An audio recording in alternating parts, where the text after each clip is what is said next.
সিরিয়ার কাছ থেকে দখল করা গোলান মালভূমিতে নতুন বসতি তৈরির পরিকল্পনা হাতে নিয়েছে ইসরায়েল সরকার। পরিকল্পনা অনুযায়ী গোলানে ইসরায়েলি জনসংখ্যা দ্বিগুণ করতে ১,১০,০০,০০০ মার্কিন ডলার খরচ করা হবে।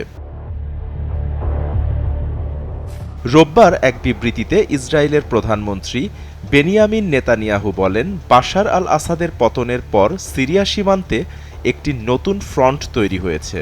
গোলান মালভূমিকে শক্তিশালী করা হলে ইসরায়েল আরও শক্তিশালী হবে। এই এলাকা আজীবন ইসরায়েলের অধিকারেই থাকবে। এখানে বসবাসকারীদের সংখ্যা আরও বাড়ানো হবে বলেন নেতানিয়াহু।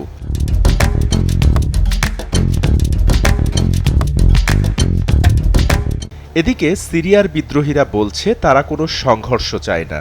সিরিয়ার ডিফ্যাক্টো নেতা আহমেদ আল সারা ওরফে আবু মোহাম্মদ আল জোলানি বলেছেন, ইসরায়েল মিথ্যা ও ভিত্তিহীন অজুহাত ব্যবহার করে সিরিয়ার ভূখণ্ডে তাদের সামরিক হামলার বৈধতা প্রমাণের চেষ্টা করছে। তবে তিনি স্পষ্ট করে দিয়েছেন যে যুদ্ধবিধ্বস্ত দেশটি বর্তমানে পুনর্গঠন ও স্থিতিশীলতার উপর গুরুত্ব দিচ্ছে এবং নতুন কোনো সংঘাতে জড়ানোর ব্যাপারে তারা আগ্রহী নয়। উল্লেখ্য, ১৯৬৭ সালে আরব ইসরায়েল যুদ্ধের মধ্য দিয়ে সিরিয়ার গোলান মালভূমির দখল নেয় ইসরায়েল। আন্তর্জাতিক আইন অনুযায়ী এটি একটি অবৈধভাবে দখল করা ভূমি হিসেবে বিবেচিত। বাপ্পি খান, এসএ টিভি ডিজিটাল।